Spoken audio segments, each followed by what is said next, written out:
amigos de Carta Capital, sejam bem-vindos a mais um programa Fechamento. O meu nome é Rodrigo Martins, eu sou um dos editores da revista Carta Capital e hoje eu estou na companhia da repórter Mariana Serafini, direto da nossa redação em São Paulo. Seja bem-vinda, Mariana.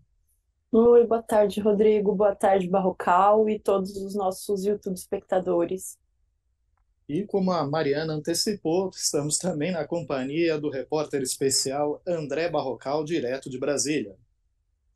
Oi, Rodrigo, boa noite, Mariana, e boa noite a todos que nos assistem. O Barrocal que, pelo visto, ele andou espanando a sua orquídea de plástico e botou de volta aí no para compor o fundo, né, Barrocal? Orquídeas de verdade, Rodrigo, elas dão flores periodicamente, não sempre. Foi preciso esperar alguns meses até que essa aqui, que é de verdade, florescesse de novo. Entendi. A sua orquídea, ela floresce 10 vezes ao ano. Mas Olha, eu tudo acho que bem. foram só umas duas com essa florada de agora.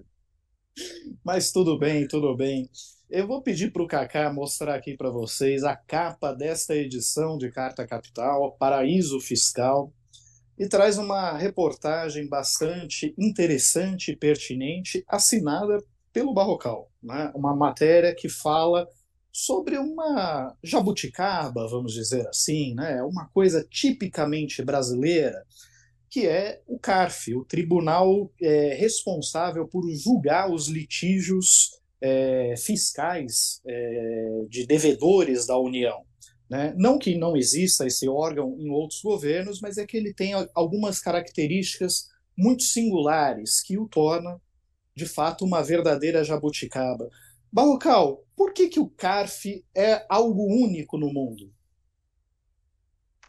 Então, Rodrigo, importante primeiro você ter feito a ressalva de que tribunais do tipo CARF, que são órgãos de fora do Poder Judiciário, existem em outros países também pelo mundo. São espaços em que os devedores, aí os contribuintes, tentam chegar a acordos com, em geral, representantes da Receita Federal sobre cobrança, sobre pagamento de impostos. Então, tribunais do tipo CARF não são uma exclusividade brasileira. O desenho do CARF brasileiro, sim, é que é único, que faz dele essa jabuticaba que você apontou. Primeira característica dessa jabuticaba brasileira: entidades que representam empresas, associações empresariais, têm cadeira cativa dentro do CARF.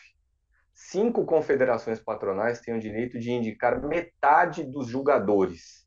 São cerca de 130 conselheiros do CARF. Metade desses 130, quem indica são confederações patronais. Isso não existe em lugar nenhum do mundo. Foi feito aí, há coisa de 3, 4 anos, um estudo publicado numa revista britânica sobre CARFs pelo mundo, um estudo que abrangeu cerca de 27 países, e em 24 desses países, tribunais do tipo CARF só têm representantes da administração tributária, ou seja, do fisco de cada país, 24 de 27. Em dois países, que são a Dinamarca e a Finlândia, existem representantes de fora da Receita Federal presentes nesses conselhos, mas não são representantes empresariais, são, por exemplo, acadêmicos.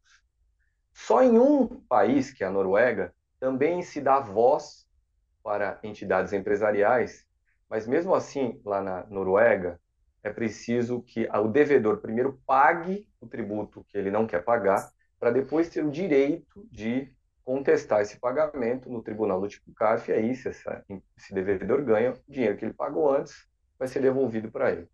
Então, ponto 1. Só o Brasil garante que metade dos conselheiros nesses julgamentos seja de representantes patronais.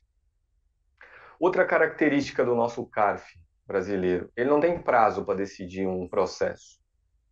Isso também é uma constatação de estudos internacionais, por exemplo, da OCDE, um organismo aí que reúne uns países ricos ou simpatizantes de países ricos. Aqui no Brasil não existe prazo para se julgar um caso no CARF, e aí esses processos podem levar 8, 9 anos, esse é o tempo médio de um julgamento. no exterior, em outros países, a regra é que o julgamento termine em 1 ano. Ou seja, então aqui as grandes empresas indicam julgadores, conseguem esticar por quase uma década as decisões, e a cereja no bolo da nossa jabuticaba, Rodrigo, veio no ano de 2020, com uma mudança na lei que decidiu o seguinte: em caso de empate, ganha o devedor. E mais, o governo, que é o responsável por indicar a outra metade dos julgadores, em geral essa outra metade é de auditores fiscais, de gente da Receita Federal, quando o governo perde, porque houve empate no julgamento, o governo não pode recorrer ao judiciário. Quer dizer, as empresas, as grandes empresas, as confederações patronais trancam o governo dentro do CARF, derrotam o governo dentro do CARF e não permitem que o governo recorra fora do CARF, no caso ao judiciário, para tentar reverter uma derrota. Com isso, o CARF tem sido cada vez mais benevolente com teses mirabolantes inventadas aí por advogados caros que as empresas contratam, e essas teses mirabolantes permitem que as empresas deixem de pagar uma fortuna. Em 2019, antes dessa situação aí de empate pró-devedor, o estoque em disputa no CARF era de 600 bilhões de reais, que já era um absurdo, uma fortuna. Mas depois dessa mudança na lei em 2020, o estoque atual em disputa no CARF hoje é de 1 trilhão de reais. Para se ter uma ideia, tentar ter uma ideia do que significa 1 trilhão de reais, é muito dinheiro. É o dobro do que a educação, a saúde e o Bolsa Família vão ter esse ano de 2023 em investimentos do governo federal. Então, essa é a jabuticaba brasileira que se tornou um paraíso fiscal para as grandes empresas. Grandes empresas que com isso deixam de pagar uma fábula aí de imposto. Então, deixa eu só ver se eu entendi bem, Barrocal.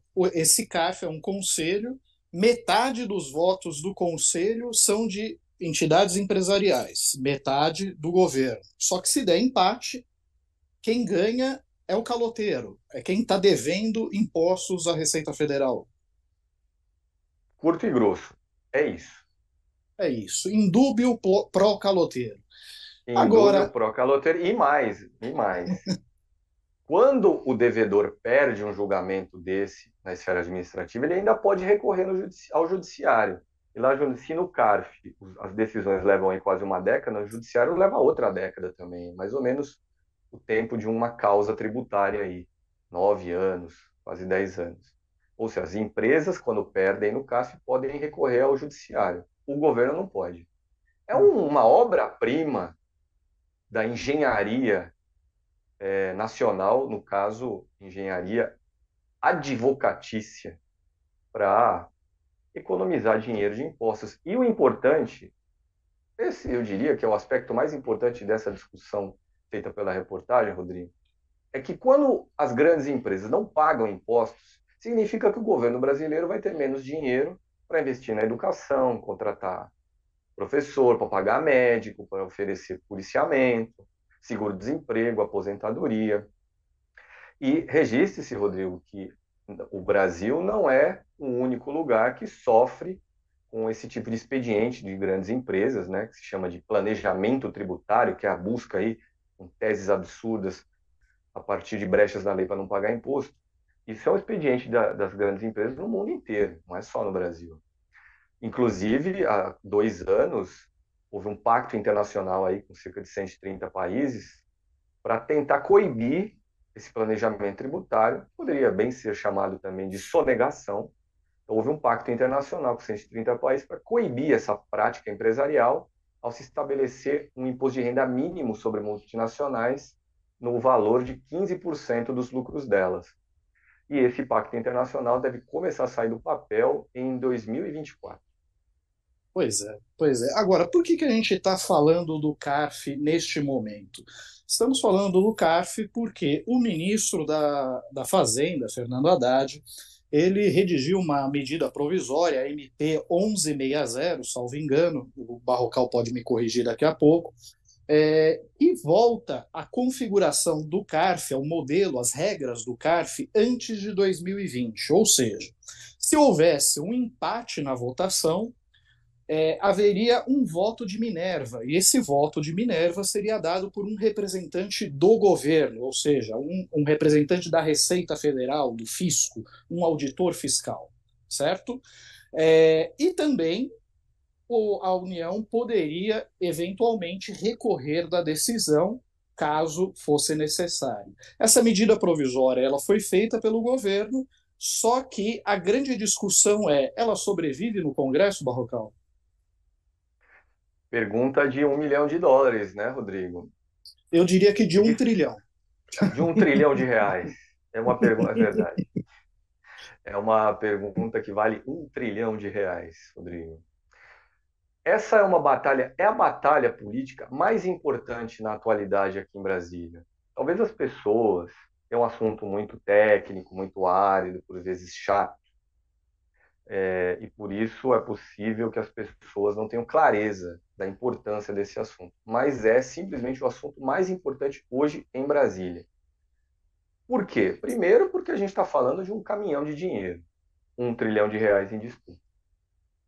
Segundo, porque os interessados diretos no assunto são poderosos. Nós temos visto lobby de grandes empresas contra a aprovação no Congresso dessa medida provisória. Quem dá a cara e até agora já apareceu na condição de lobista é um think tank aí, empresarial, chamado Esfera Brasil. O presidente desse Esfera Brasil é um empresário que é também da CNN Brasil e de uma empresa chamada 89 Investimentos. E ele, um dia depois de o governo baixar a medida provisória que altera as regras do CARF, esse empresário mandou uma carta para o presidente da Câmara e para o presidente do Senado pedindo para derrubar, para não aprovar essa medida provisória. Nós temos também um lobby poderoso por parte dos advogados. Veja só, a Ordem dos Advogados do Brasil, a OAB, é a autora de uma das duas ações contra a medida provisória do governo Lula, autora de uma ação perante o Supremo Tribunal Federal. Por que a OAB faz isso? Porque ela tem, entre seus filiados, advogados tributaristas, que são aqueles contratados pelas grandes empresas para bolarem teses mirabolantes e permitir que essas mesmas grandes empresas não paguem impostos. E esses advogados, em troca das teses mirabolantes, ganham uma grana, muita grana. Então, a OAB é um organismo poderoso. E temos aí, finalmente, chegamos a personagens como Arthur Lira, presidente da Câmara dos Deputados. O surgimento da mudança na lei em 2020, que coroou a captura do CARF pelo poder econômico, se deu numa votação em que Arthur Lira, não presidente da Câmara na época, mas líder do bloco Centrão, teve participação fundamental. Porque esse empate pró-devedor apareceu no calor da hora da votação na Câmara dos Deputados por obra de um deputado chamado Hildo Rocha, do MDB no Maranhão.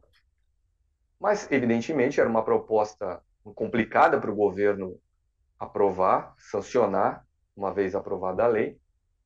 E Arthur Lira conseguiu, do então líder do governo na Câmara, o governo Bolsonaro, líder do governo na Câmara era o deputado Major Vitor Hugo, de Goiás, que ligasse para Bolsonaro e para o então ministro da Fazenda, Paulo Guedes, para arrancar dos dois o compromisso de que a proposta de, em caso de empate, ganho devedor, não fosse vetada, mas fosse sancionada.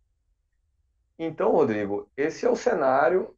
Temos muito dinheiro envolvido, muitas empresas poderosas envolvidas e personagens políticos poderosos também. Vai ser dura a vida do governo e particularmente do ministro da Fazenda, Fernando Haddad, para aprovar essa medida provisória no Congresso. Pois é, e já recebemos aqui alguns comentários. O Cláudio Francese diz: isso é um absurdo, não tem outra palavra que define. O Paulo Roberto acrescenta: não é isso que as empresas divulgam. Sempre foi uma choradeira, dizendo que são extorquidos até as cuecas. Pois é, Pablo. E essa choradeira é o que vemos representado na mídia, né? A mídia simplesmente repassa essa choradeira dos grandes empresários. E a Gisele Eu diria, Saviani Rodrigo, diz, que a mídia chora junto. chora junto. Mas, na verdade, a mídia pertence a... Vamos, né, ser claros, vai. A mídia está ali para verbalizar, dar voz, ser porta-voz desses empresários. E a Gisele Saviani diz: e aí, será que Lula vai conseguir taxar as grandes fortunas? Seria o paraíso. Gisele, eu queria chamar a atenção de dois pontos aqui em relação a essa questão da taxação de grandes fortunas. O primeiro ponto é que assim, eu vejo muita gente focar muito na questão da taxação de grandes fortunas. Mas, recentemente, a Argentina fez uma cobrança única, né, de taxação de grandes fortunas para financiar as medidas anti-Covid por lá, e eles arrecadaram o equivalente a 2,4 bilhões de reais ou dólares. Depois eu checo para você a unidade monetária, mas 2,4 bilhões, né? E aqui, o que o Barrocal está falando dessa manobra feita no CARF pode representar uma arrecadação extra para o governo neste ano de 50 bilhões de reais. Né? É, no mínimo, 10 vezes mais, 20 vezes mais do que uma taxação de grandes fortunas num pequeno percentual poderia representar. E o segundo ponto é que eu acho que, na verdade, a esquerda poderia escolher melhor as palavras, porque, infelizmente, nós vivemos num país com baixa escolaridade e que taxação de grandes fortunas causa uma enorme confusão mental nas pessoas. As pessoas, às vezes, acham que o seu Ford Export ou sua casa na praia represente uma grande fortuna, né? Então talvez fosse melhor aí, quando a gente falar de taxação de grandes fortunas, virar e falar assim, não, vamos passar a taxar fortunas acima de 10 milhões de reais ou de 100 milhões de reais. Se fixasse um valor, acho que isso ficaria mais claro na cabeça das pessoas de quem é de fato que vai pagar essa taxação de grandes fortunas.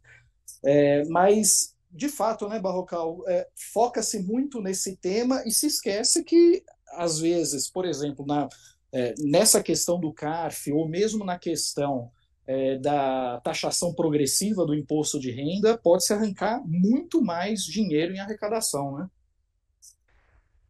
Rodrigo, eu vou colocar aqui um outro tema que logo, logo, se os planos do governo Lula se confirmarem, vai causar o mesmo tipo de rebuliço que essa discussão a respeito do CARF. Um tema igualmente de natureza fiscal, tributária.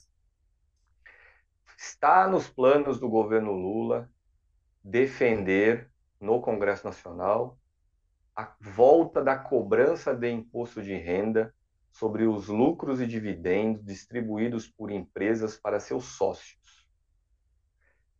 Esses lucros e dividendos pagavam imposto até o ano de 1995, quando uma lei, era o primeiro ano do governo Fernando Henrique Cardoso, uma lei daquele ano acabou com essa cobrança de imposto de renda. E é uma taxação, essa dos lucros e dividendos, que rende também uma bolada aí, nós estamos falando de algo da casa de 50 bilhões por ano também, 50, 40, 60. Número exato agora eu não tenho, mas a ordem de grandeza é essa. E é promessa do governo Lula que, vencida uma primeira etapa da chamada reforma tributária, que tem a ver com o imposto cobrado sobre consumo, ICMS estadual, ISS municipal, o IPI federal, mas passado esse momento dos impostos indiretos, vai chegar a hora de mudar a tributação sobre a renda e o patrimônio no Brasil. E é intenção do governo Lula propor a volta de cobrança de imposto de renda sobre esses lucros e dividendos. Nós estamos falando de um grupo muito pequeno de pessoas, algo aí em torno de 25, 30 mil pessoas, que tem uma fortuna blindada de pagamento de imposto de renda graças a essa isenção de lucros e dividendos. Essa isenção, aliás, falamos de jabuticaba no CARF, Rodrigo, essa isenção de imposto de renda nos lucros e dividendos também é uma jabuticaba brasileira. Existe aqui, existe na Estônia, por exemplo, e não existe em outro lugar nenhum do mundo. Pois é, pois é. Aliás, quando eu falei que a Argentina arrecadou 2,4 bilhões, 2,4 bilhões de dólares, né? De qualquer forma, essa arrecadação prevista de 50 bilhões de reais para este ano representa em torno de 8 ou 10 vezes mais do que a arrecadação de grandes fortunas na Argentina que foi feita durante a pandemia.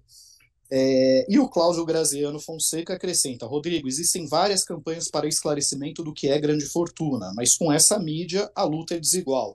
Concordo, Cláudio, mais um motivo, na minha avaliação, da gente ser um pouquinho mais esperto e quando for falar desse tema, falar taxação para fortunas acima de 100 milhões, estabelece um valor qualquer, mas fala exatamente de qual montante que está sendo dito, para que as pessoas fiquem em paz com a sua Ford EcoSport No, ou com a sua casinha na Praia Grande, né? no Brasil, existem dois projetos de taxação de grande fortuna sendo debatidos de alguma forma nas casas legislativas. Um atinge pessoas com fortunas acima de 30 milhões e o outro com pessoas acima de 52 milhões. Então é isso. Se a pessoa não tiver menos de 30 milhões, pode ficar tranquila que a casa na praia e o HB20 estão garantidos. Pois é, pois é. Agora, foi bom a Mariana ter intervido, porque ela fez uma reportagem também bastante interessante sobre a privatização da Sabesp. A Sabesp, que para quem não é de São Paulo, do estado de São Paulo, não sabe, é a companhia de saneamento responsável pelo tratamento, né, de esgoto e pelo abastecimento de água de mais de 300 municípios paulistas. Ela atende atualmente 28 milhões de paulistas, né? Essa é a importância da Sabesp no estado de São Paulo. E ela é uma empresa de capital misto, né? O governo de São Paulo detém 50,3% das ações da Sabesp, o restante são de investidores, de acionistas privados, essas ações são negociadas na Bolsa de Valores, mas o controle acionário pertence ao governo do estado de São Paulo. E Tarcísio Freitas, né, o novo governador de São Paulo, ex-ministro da Infraestrutura de Jair Bolsonaro, está com uma pressa enorme para privatizar a Petrobras. Mas, Mariana, na verdade, várias cidades em vários cantos do mundo já fizeram privatização dos seus serviços de saneamento e parece que não deu muito resultado, né? Rodrigo, muito, muito sério isso que está acontecendo aqui. Foi uma, digamos assim, promessa de campanha do Tarcísio, né? A gente não sabe para quem que ele prometeu, porque a população não me parece muito interessada, então me parece uma promessa para investidores. E ele também está interessado em privatizar o Porto de Santos, outras empresas públicas do Estado, mas ele participou recentemente do Fórum Econômico de Davos e disse que o saneamento é a bola da vez, entre aspas, né? As palavras do Tarcísio. Isso significa que ele está realmente bem interessado em acelerar o processo de venda da Sabesp. Agora, confesso que eu não sei te dizer o porquê. Inclusive, essa semana eu passei investigando isso, conversei com trabalhadores da Sabesp, com o pessoal do sindicato, o Sintaema, que é o Sindicato dos Trabalhadores da Água e Esgoto em São Paulo. Conversei com alguns parlamentares e não tem uma justificativa plausível para querer vender uma empresa que dá lucro. Só entre janeiro e setembro do ano passado, ela lucrou mais de 2 bilhões e 400 mil e não foi divulgado ainda o lucro do último trimestre, mas a empresa nunca fecha no vermelho, segundo o Fagian, José Fagian, que é o presidente do sindicato. Ano a ano a empresa vem fechando no azul e desse lucro, boa parte volta para o Estado. Então, além de arrecadar, ela entrega de novo para o Estado e para o município. Como o maior lucro da Sabesp vem da cidade de São Paulo e de 15 municípios da região metropolitana de São Paulo, então 7,5% desse lucro volta para o município. Então, é uma empresa que dá lucro, gera renda, está com as ações em alta, tanto na Bolsa de Nova York quanto na Bovespa. Eu estava vendo que o mercado financeiro está interessado na venda o quanto antes, porque as ações sobem, elas não estão caindo. Então, assim, claramente é uma empresa que está dando lucro, que está sendo valorizada, não teria por que o governador querer vender. A gente viu alguns exemplos. Paris, recentemente, reestatizou a sua empresa de água e esgoto. Buenos Aires, aqui mais perto, também fez isso. Berlim também acabou de fazer isso. Então, grandes capitais, foram 32 países, se eu não me engano, no mundo nos últimos 20 anos, que em grandes cidades ou capitais reestatizaram as suas empresas de tratamento de esgoto e água. Porque o que acontece quando privatiza esse serviço? Primeiro, ele não é um serviço cujo objetivo é dar lucro, porque a água, a gente tem que pensar na função social da água e não na função valor de mercado da água. Então, a primeira coisa que acontece é precarizar o sistema. Pode ser que não precarize para quem mora nas principais avenidas, nos bairros mais ricos, nas regiões mais abastadas de aparelhos públicos. Pode ser que ali continue normal. Mas para quem mora nas periferias, nas regiões mais afastadas, nas regiões rurais, a primeira coisa que acontece é precarizar o serviço. Na sequência da precarização do serviço vem o aumento das tarifas, porque se o Estado, que não tem interesse em ter lucro, tá dominando a distribuição do serviço, é uma coisa. Agora, se entra uma empresa cujo objetivo é ter lucro, então, naturalmente, ela vai subir o preço das tarifas para conseguir esse lucro desejado. Então, esses dois impactos são imediatos assim que uma empresa pública é privatizada. Então, isso foi uma das coisas que fez muitos países retrocederem nessa medida, que significa reestatizar a empresa. É, porque chegou em alguns lugares um nível de insalubridade mesmo da vida das pessoas. A gente tem um exemplo bem latente aqui na América Latina que ainda não conseguiram reestatizar suas empresas de água, que é o Chile. O Chile teve toda a água, não o sistema de distribuição de água, a água propriamente dita, privatizada durante a ditadura do Augusto Pinochet, que durou de 73 a 85. E depois que acabou a ditadura, eles Acho que não conseguiram 89, né? reverter.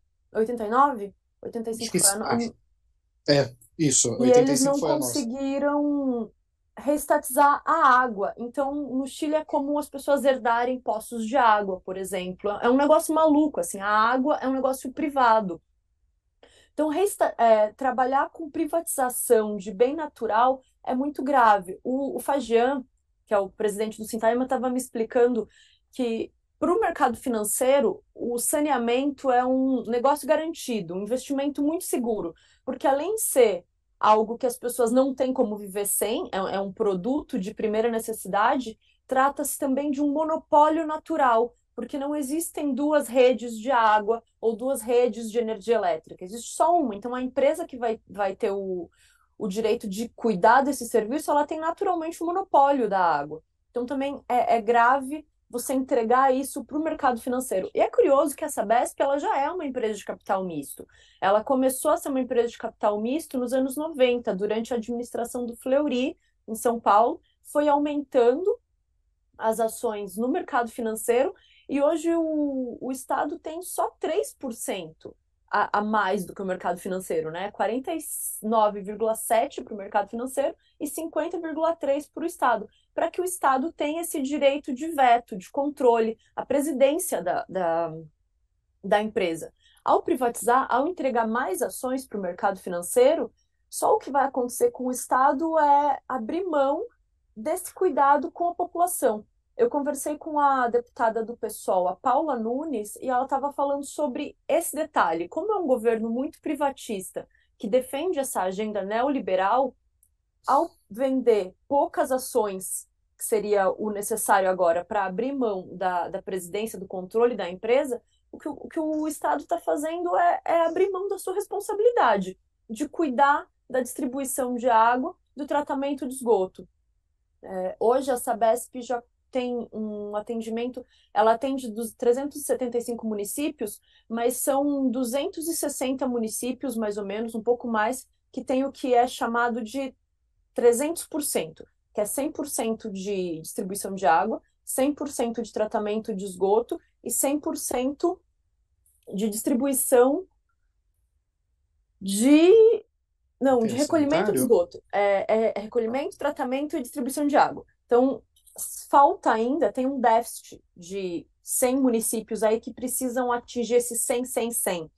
O Fagian disse que esses investimentos, eles estão já próximos de serem atingidos, a empresa tem já isso no seu planejamento interno para ampliar esse atendimento, existe já um prognóstico de que tem condições de ampliar esse atendimento, então realmente é uma empresa que ela está funcionando. Não teria, não tem um argumento, é realmente só atender um interesse do mercado financeiro. para fazer isso de forma rápida, porque o governador está realmente com pressa, ele quer apresentar o estudo de venda já nos primeiros 100 dias de governo, ele nomeou como secretária de Meio Ambiente, Logística e Infraestrutura do Estado a Natália Rezende, que era um braço direito dele no Ministério de Infraestrutura do governo Bolsonaro e que tem aí um currículo bastante interessante nesse quesito privatizações. Ela é especialista em desestatização, que é como se chama o termo entre a turma do mercado financeiro. E é curioso que agora, quando assumiu o novo governo, a Sabesp também teve uma nova diretoria nomeada. O presidente da Sabesp, o André Salcedo, ele trabalhava até o ano passado numa empresa privada de saneamento que atua em São Paulo, a Iguá Saneamento, e é uma das empresas que estão bastante interessadas em comprar ações da Sabesp. E junto com ele veio uma colega que também trabalhava nessa empresa privada de saneamento, a Paula Alessandra Bonin Costa Violante, que hoje é a diretora de Tecnologia, Empreendimento e Meio Ambiente da Sabesp. Eles trabalhavam juntos, trabalharam no mesmo período nessa empresa privada. Acabaram de ser eleitos para assumir a presidência da Sabesp. Então a gente está vendo aí que tem uma articulação do mercado financeiro interessado na Sabesp. Em contrapartida, os trabalhadores da Sabesp também estão se articulando para defender a empresa. Então, existia no mandato passado dos deputados estaduais aqui em São Paulo uma frente parlamentar em defesa da Sabesp, foi extinta no dia 31 de dezembro. O antigo presidente dessa frente era o deputado Emídio de Souza, do PT, que é um deputado reeleito agora para o novo mandato. Eu conversei com ele e ele disse que já está trabalhando para reconstruir essa frente e que agora o objetivo é que essa frente seja um pouco mais ampla do que ela era na gestão passada, que contava com muito só os parlamentares da oposição, os parlamentares do PSOL, do PT. Ela agora já tem parlamentares do PSOL e do PT interessados, que já manifestam a vontade de entrar nessa nova frente, mas também do PSB já estão se manifestando, e ele acha que vai conseguir ampliar um pouco mais, porque o debate dessa vez vai ser mais puxado, como ele disse. Ele falou, quando eu criei essa frente antes, ninguém estava muito interessado, porque a Sabesp não estava sendo um alvo, mas agora já vários deputados me ligaram dizendo que querem tratar desse assunto, porque estão vendo a movimentação do governador. Mas tem outra questão, só a Alesp cuidar do assunto não basta, porque a Sabesp, ela, como atende os municípios, tem essa relação com as câmaras municipais. Então, é importante que os vereadores também montem nos municípios as frentes municipais de defesa da Sabesp. Eu conversei com um vereador aqui em São Paulo, o Jair Tato, do PT, que está trabalhando para a criação da Frente Parlamentar Municipal, e ele disse que assim que eles conseguirem estruturar melhor essa frente no município de São Paulo, então eles vão começar a debater com vereadores de outros municípios e aí fazer audiências públicas porque, segundo ele, o mais importante nesse momento é conseguir explicar para a população o impacto da venda da Sabesp, porque a hora que o debate ganhar opinião pública, crescer, então as pessoas precisam estar munidas de informações, precisam saber o que de fato representa essa privatização, para, enfim, poderem se pronunciar e se defender desse ataque privatista que o governador está aí preparando para os próximos meses. Pois é, obrigado, Mariana. E lembrando aqui que, a propósito, nem você nem eu acertamos. Não é nem 85 nem 89. A ditadura chilena terminou em 1990. Então Olha levamos nota zero. Nota zero. A gente querendo que fosse antes, né? E eu, além de tudo, levei um puxão de orelha do Kaká, que disse que eu falei Petrobras no lugar de Sabesp. Eu fico empolgado, vou falando, mas eu tenho ideia fixa na Petrobras, porque toda hora ela está ameaçada de privatização, então para mim é como se fosse uma coisa assim, tá privatizando, é Petrobras, né? Mas não, no caso aqui é a Sabesp, eu peço desculpas por ter trocado o nome, não sei se é problema de sono, falta de dormir, excesso de informação ou talvez alguma manifestação precoce de doença neurológica, mas enfim, peço desculpas por ter trocado aqui a informação. E dando sequência ao nosso programa, eu gostaria de falar um pouquinho também sobre esse desastre que ocorreu no litoral norte de São Paulo, já temos aí a confirmação de 49 mortes nos municípios do litoral de São Paulo. A grande maioria deles está concentrada em São Sebastião, e, na verdade, não é nem em São Sebastião como um todo, é num lugar específico chamado Vila do Saí, né? E eu acho que o que aconteceu lá foi bastante emblemático de um problema estrutural que existe no Brasil. Primeiro ponto, de fato, houve um verdadeiro dilúvio, né, em São Sebastião, Bertioga. Para vocês terem uma ideia, em 2 dias choveu o equivalente a 2 meses, né, aos meses de janeiro e fevereiro do ano passado. Tudo que choveu em janeiro e fevereiro do ano passado caiu em 2 dias em São Sebastião e Bertioga. Então, realmente, foi um volume de chuvas excepcional, né? Muito provavelmente deve ter conexão com as alterações climáticas, as mudanças climáticas que estão acontecendo. Esse tipo de evento extremo, evento climático extremo, costumava demorar décadas, às vezes séculos, para se repetir, e agora tem ocorrido com uma frequência cada vez maior. Desta vez foi em São Sebastião, mas recentemente tivemos em Petrópolis, na Bahia, às vezes ocorre nas próprias regiões metropolitanas de São Paulo, Rio de Janeiro e por aí vai, né? Então tem ocorrido com uma certa frequência esse tipo de problema. Mas é importante chamar a atenção, assim, quem são as vítimas, né? A grande maioria das vítimas das chuvas no litoral norte são moradores da Vila do Saí, que é uma ocupação irregular, surgida no início dos anos 90, né, por migrantes nordestinos que vieram ao litoral norte em busca de trabalho e se instalaram ao pé da serra para servir justamente aos ricos que estão ocupando a área mais próxima da praia, né? Então você tem a rica Barra do Saí, né, com suas casas de frente para o mar, casarões, hotéis, pousadas e tal, e você tem a pobre Vila do Saí, no pé da serra, né, onde moram as empregadas domésticas, os caseiros, os jardineiros, os vendedores ambulantes da praia, as recepcionistas dos hotéis, né? E quem, volto a dizer, acabou sendo vítima dessa tragédia mais uma vez foram os mais pobres. E essa tem sido a tônica no Brasil. O governo Lula acaba de divulgar um número de que existe no Brasil 4 milhões de famílias vivendo em áreas de risco, né? O que são áreas de risco? Áreas sujeitas à inundação, áreas sujeitas a desmoronamento, a queda de barro e por aí vai, né?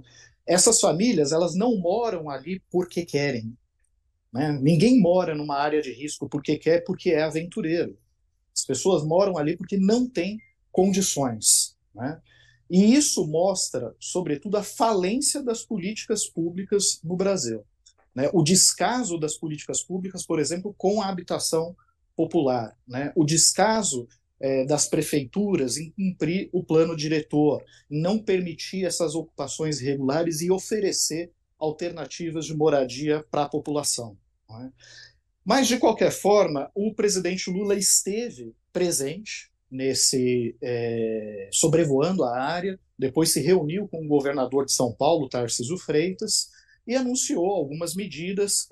Eu vou pedir para o Cacá exibir aqui um pequeno trecho do discurso que ele fez na ocasião. Eu queria mostrar para vocês uma cena que há muito tempo vocês não viram no Brasil.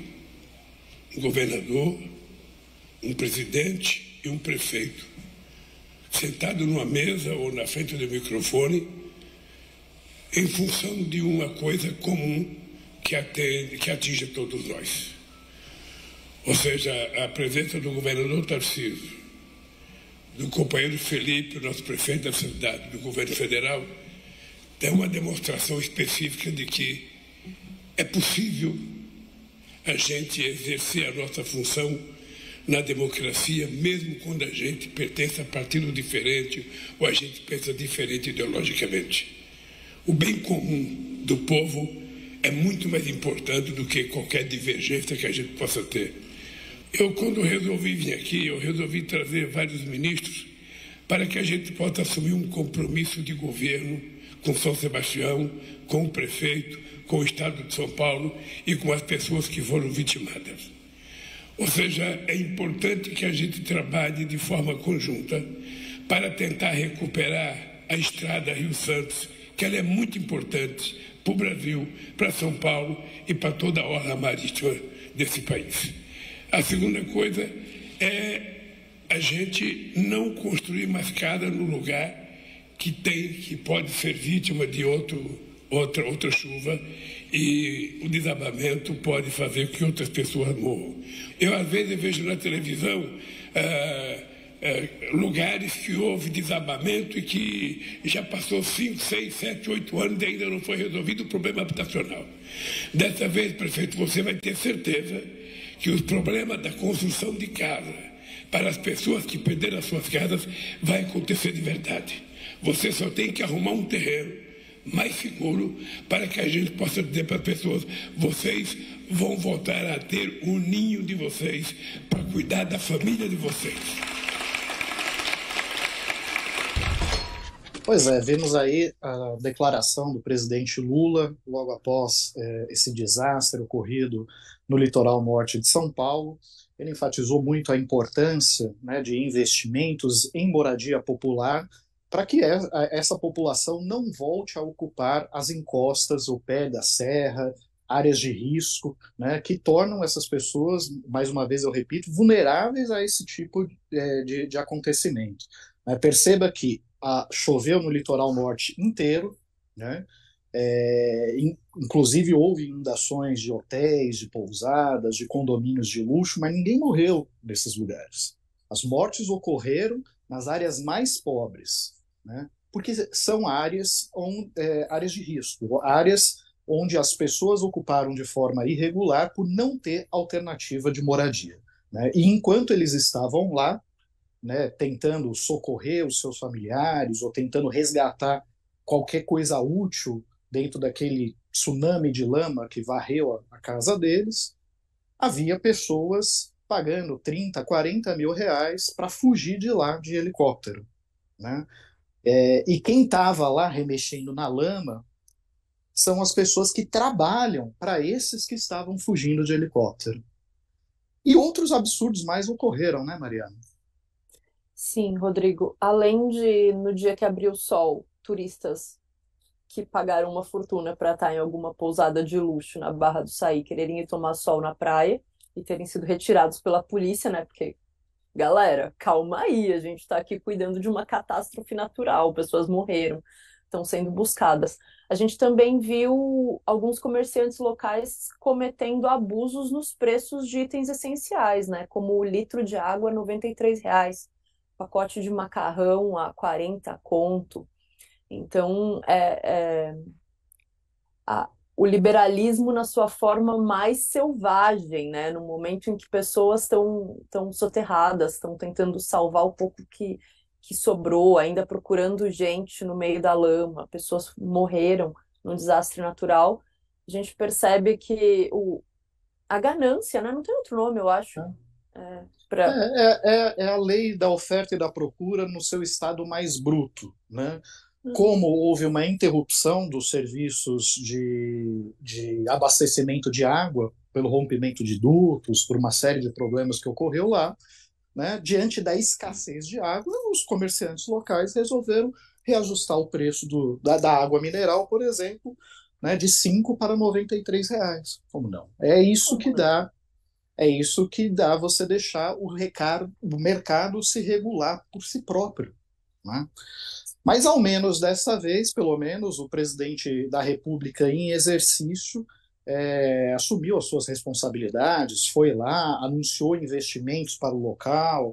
Ao todo, salvo engano, já foram anunciados mais de 20 milhões de reais em investimentos para a recuperação das áreas atingidas, né?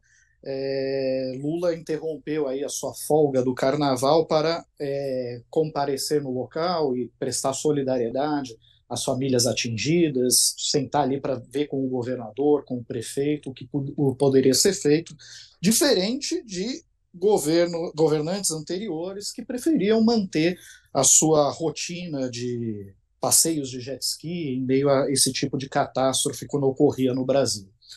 Agora, o que me chamou a atenção também nesse episódio foi que a ministra Marina Silva, ela e a ministra também Luciana Santos, a ministra Marina Silva do Meio Ambiente, a Luciana Santos da Ciência e Tecnologia, elas cogitaram a possibilidade de criar um plano emergencial para as adaptações climáticas, né, para reagir às mudanças climáticas, justamente por conta da repetição desses episódios que estão deixando a população mais pobre e vulnerável a esse tipo de acontecimento, né? E qual seria a ideia por trás disso? É que o governo federal, que já tem um mapeamento dos 1.000 municípios com maior problema, das localidades que têm maior problema, decretar uma situação de emergência para poder intervir com mais celeridade ali. Quando você decreta uma situação de emergência, você pode fazer contratos emergenciais e ir lá construir um muro de arrimo, um muro de contenção para evitar um deslizamento de terra, ou fazer um sistema de drenagem, ou fazer qualquer tipo de coisa do gênero. Agora, Barrocal, o grande enrosco não é só a questão de você tirar a burocracia para executar essas obras, é também a questão de ter o recurso disponível para investir, né? Sim, esse é um dilema comum. Muitas vezes o dinheiro está disponível, mas ele não é efetivamente gasto, porque existem travas aí na burocracia, né? Situação interessante essa que você lembrou, Rodrigo, é verdade. Bom, e nesta semana também completamos um ano da guerra na Ucrânia. Infelizmente, as notícias não são muito alentadoras. A China tentou mediar um acordo, apresentou uma proposta de paz, mas ela foi recebida com um certo ceticismo pela diplomacia dos países do Ocidente. Tem até uma reportagem do Observer que foi traduzida e publicada nesta edição de Carta Capital, falando a respeito disso. Enfim, os líderes do Ocidente não acreditam muito que a China esteja de fato comprometida com essas negociações, querem mais provocar ali uma situação, um constrangimento, um desgaste para os países europeus e os Estados Unidos, para apresentar eles como intransigentes, como países que não estão querendo perseguir a paz. E, ao mesmo tempo, o presidente da Rússia, Vladimir Putin, anunciou a retirada da Rússia, né, de um acordo de desarmamento nuclear, né? Então, nós temos uma situação cada vez mais instável no plano internacional. Agora, Barrocal, o governo Lula se apresentou para tentar mediar esse acordo, né, que fosse um armistício, né, entre Rússia e Ucrânia. Qual é a probabilidade real do Brasil poder conduzir esse processo de mediação da paz naquela região? Rodrigo, eu diria que não se trata exatamente de uma intenção de conduzir a negociação de paz, aquela que existe nos planos do governo Lula. O que o presidente da República pensa é que é preciso que a comunidade internacional crie aí um grupo de amigos, um grupo de interessados em buscar de fato a paz na Ucrânia. Um grupo de líderes que seja ouvido e, digamos, respeitado tanto pelo lado americano, porque no final das contas a Ucrânia tem por trás a OTAN, que por sua vez tem por trás os Estados Unidos, quanto a Rússia. Lula disse algo nessa linha quando viajou no início do mês para os Estados Unidos para encontrar Joe Biden. E disse também numa entrevista recente aqui para a nossa CNN Brasil que acredita que essa ideia de um grupo de amigos poderia buscar uma solução pacífica lá para a crise na Ucrânia. E o que nós vimos hoje foi aparentemente um gesto do governo russo de aceitação dessa proposta. O vice-ministro das Relações Exteriores da Rússia deu uma entrevista para um veículo internacional em que afirmou ter levado em conta, que o governo russo levou em conta isso que o presidente brasileiro disse. E o que, no fundo, significa essa ideia do governo Lula é o seguinte: a solução hoje para a guerra na Ucrânia depende de uma construção que não exiba nem vencidos nem vencedores.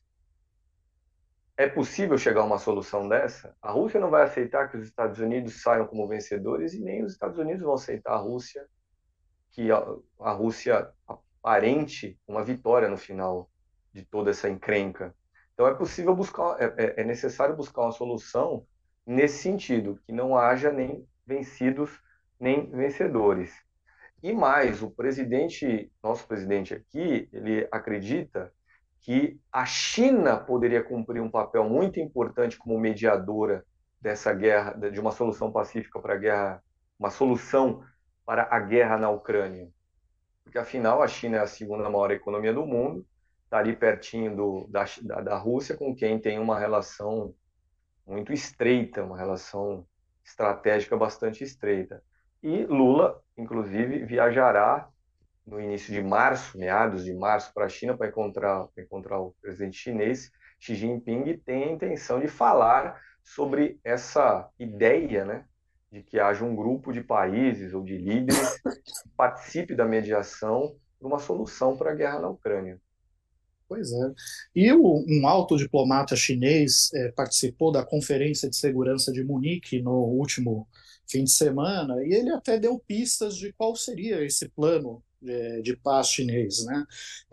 Envolveria o reconhecimento da integridade territorial da Ucrânia, ou seja, a Rússia teria de abrir mão de qualquer tipo de anexação de território, mas, ao mesmo tempo, ele diz que a China reconhece os legítimos interesses de segurança da Rússia em não permitir a expansão da OTAN, né? Ou seja, talvez a solução fosse por esse caminho: a Rússia abrir mão de qualquer novo território, né? de qualquer ganho territorial, mas, ao mesmo tempo, que a Ucrânia desista de uma vez por todas de integrar o bloco da OTAN, que é essa aliança militar das potências ocidentais que tanto preocupa o presidente russo, Vladimir Putin, e que foi apontado por ele como o grande motivo, o grande gatilho para a invasão que ocorreu em fevereiro do ano passado. E, Rodrigo, se você me permite só fazer um acréscimo, essa ideia que você descreveu aí, levantada pela China, é basicamente o que a Rússia reivindicava antes da guerra, que a Ucrânia se comprometesse a não entrar na OTAN. É basicamente isso. Como não houve esse compromisso, a Rússia invadiu a Ucrânia. Se trata de voltar a um estado pré-guerra, portanto. Pois é, pois é. Mas, ao mesmo tempo, teria de abrir mão daqueles territórios que falam o idioma russo e tal, e que foram ocupados e anexados à Rússia, né? Então seria também uma espécie de meia derrota, vamos dizer assim. Mas, de qualquer forma, a um custo altíssimo, né? Porque, além enfim, das perdas humanas nesse conflito, houve uma perda em termos de material, de economia gigantesca, aliás, para o mundo inteiro, né? Barrocal, quem é o seu convidado amanhã do Poder em Pauta? Falando por falar, já que estamos falando contigo agora. O advogado Márcio Calvé Neves, ele que foi por mais de 20 anos aí de um escritório especializado em causas tributárias e hoje colabora com o Instituto de Justiça Fiscal. E será uma entrevista justamente para detalhar um pouco mais o assunto que a gente já abordou aqui no início do programa, que é o nosso paraíso fiscal para grandes empresas, existente aí no Tribunal dos Impostos, chamado de CARF, Rodrigo. Vai ser uma entrevista a partir das 16 horas, horário tradicional aqui do Poder em Pauta. Pois é, olha aí, os assinantes de Carta Capital já podem acessar o conteúdo da revista, provavelmente já deve estar disponível agora à noite ou mais tardar amanhã cedo, de manhã, todo o material da edição impressa já fica disponível no site da Carta para os assinantes, então vocês têm tempo de ler a reportagem do Barrocal e acompanhar esse debate às 16 horas. E, Barrocal, tem algum tema, algum assunto que você gostaria de destacar no final do programa? Rodrigo, tem o senhor presidente da Câmara dos Deputados, Arthur Lira, algo inclusive que você e eu conversávamos antes do início do programa, aqui nos bastidores. Eu quero chamar a atenção, quero sugerir para as pessoas que comecem a prestar cada vez mais atenção nos passos deste deputado que preside a Câmara desde 2021. Porque ele é basicamente um para-raio de todos os interesses econômicos que o governo Lula tem a intenção de contrariar. Tomo aqui 3 exemplos. Independência, ou melhor, autonomia do Banco Central. O presidente da República acredita que, ao final do mandato do atual comandante do Banco Central, que é em 2024, dezembro de 2024, seria necessário revisar, ou melhor, examinar os resultados dessa autonomia para, quem sabe, mudar a lei. Arthur Lira era o presidente da Câmara dos Deputados quando essa lei foi aprovada e já disse: não temos que olhar para trás e desfazer reformas. Esse é um ponto. Ponto 2, o assunto aí do Tribunal dos Impostos, o CARF, coube a Arthur Lira, como líder do Centrão no governo Bolsonaro, um papel fundamental para construir a cereja do bolo da nossa jabuticaba. E o que faz agora Arthur Lira? Aceita o lobby empresarial e já diz que essa medida provisória que o governo Lula baixou para tentar diminuir um pouco o tamanho da nossa jabuticaba, do jeito que está, não tem como o Congresso aprovar. E coloco aqui um terceiro caso.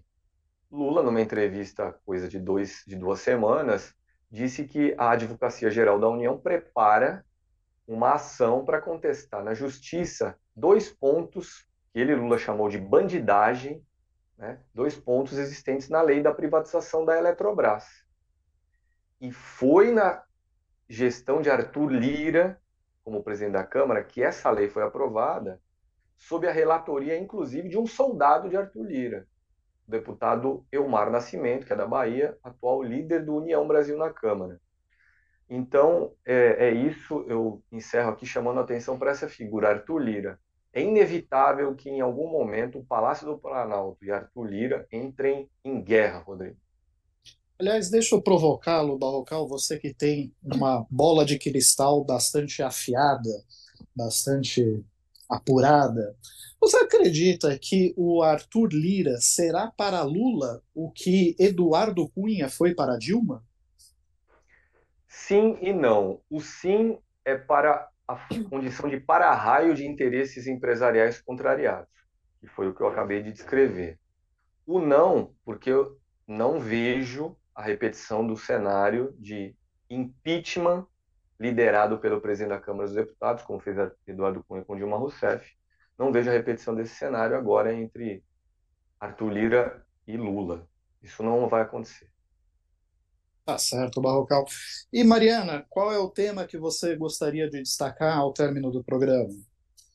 A gente está aqui só falando de coisa tão séria, assunto triste. Então, vamos lembrar que ainda é carnaval, acabou ontem, mas fim de semana que vem tem mais, tem os blocos por aí. E eu estava lendo aqui no site de Carta Capital uma entrevista muito bacana que o Vitor Ohana fez com a Daniela Mercury, porque ela acabou de lançar um novo disco. Daí eu ouvi o disco e eu vou indicar o disco da Daniela Mercury para os nossos leitores. O disco chama Baiana e destoa de boa parte da obra da Daniela Mercury, porque dessa vez ela resolveu tratar de política e com toda aquela ginga. Então o disco está realmente muito lindo. É um disco abertamente antifascista. Ela está aí se colocando muito no campo da militância enquanto pessoa, né? A cidadã Daniela Mercury já faz um tempo, mas agora acaba de lançar uma obra bastante política e politizada, e eu acho que vale a gente continuar o carnaval ao som de Daniela Mercury militando. Tá um disco bem bonito, vale a pena. E a entrevista com o Vitor Ohana, que está no site de Carta Capital, na área de cultura, também está bastante interessante. Barrocal, eu acho comovente esse esforço da Mariana de tentar levantar o astral da turma. Eu acho que ela não percebeu que as pessoas vêm aqui para o canal da Carta para se deprimir, né? Realmente percebo essa incompreensão por parte da nossa colega sobre o papel desse programa. Bom, Que é só para deixar as pessoas tristes. Já que, enfim, é para dar não sei se é exatamente uma boa notícia, mas acho que no mínimo uma notícia que acena para a possibilidade de justiça, né? A justiça espanhola negou recurso para a libertação do jogador Daniel Alves, acusado de estupro de uma jovem de 23 anos, por lá. E essa negativa, né, do recurso, porque ele até poderia, de fato, responder em liberdade ou com uma medida cautelar menos grave, uma prisão domiciliar, pelo fato de ser réu primário, mas foi negado, foi recusado esse recurso devido ao alto risco de fuga de Daniel Alves. E muito provavelmente, mas muito provavelmente, a juíza não permitiu que ele saísse do regime fechado, tendo em vista o mau exemplo de Robinho. Robinho, que foi condenado já a 9 anos de prisão por estupro na Itália, mas que fugiu para o Brasil, né, e desde 2012 goza da impunidade, perambulando pela Baixada Santista, por Santos, que é inclusive a cidade que o revelou para o esporte, e por aí vai. Mas recebemos a notícia de que as autoridades italianas solicitaram, via corpo diplomático, a execução da pena do Robinho em território nacional, aqui no Brasil. E o que é mais interessante dessa história toda é que o ministro da Justiça, Flávio Dino, considera essa possibilidade bastante plausível. Ou seja, mesmo que a Constituição brasileira proíba, né, a extradição de cidadãos natos brasileiros, Robinho poderia cumprir a pena de estupro em uma penitenciária brasileira. E eu acredito, Barrocal, que se isso se confirmar, é bem capaz dele se entregar para a justiça italiana, né? Porque, afinal de contas, entre uma prisão europeia e uma masmorra brasileira, você preferia o quê? Eu preferia ficar na Europa, Rodrigo. Você tem razão, eu preferia ficar na Europa. Agora, é interessante você dar essa notícia aqui no final do programa, porque foi logo após a nossa colega trazer aí uma boa notícia, né? Que é uma entrevista sobre o Carnaval e com a Daniela Mercury. Você deu uma boa notícia também, Rodrigo. Fechamento não é só, portanto, notícia ruim. Pois é, okay, o Simonassi diz, a Mariana é a salvação do programa. É verdade. Olá, eu acho que eu vou fazer o seguinte. No próximo fechamento, eu vou tenho pedir meu para eleitorado, Mariana, viu? no próximo fechamento, eu vou pedir para Mariana assumir a condução do programa, tá? E fazer um programa só com notícias boas. Aí a gente vai estar falando, sei lá, dos países nórdicos, né? Provavelmente o programa vai durar 5 minutos. Bom, pessoal, por hoje é só. Eu agradeço muito a audiência, a paciência de todos, vocês que nos acompanharam ao vivo aqui pelo nosso canal no YouTube, ou vocês que nos acompanharam pela TVT. Muito obrigado pela audiência de todos e encerro aqui lembrando para que vocês assinem Carta Capital, contribuam com o nosso jornalismo. Afinal de contas, a gente só sobrevive graças à contribuição de vocês, dos nossos assinantes, dos nossos espectadores, de quem prestigia o nosso trabalho. Um forte abraço e até a próxima.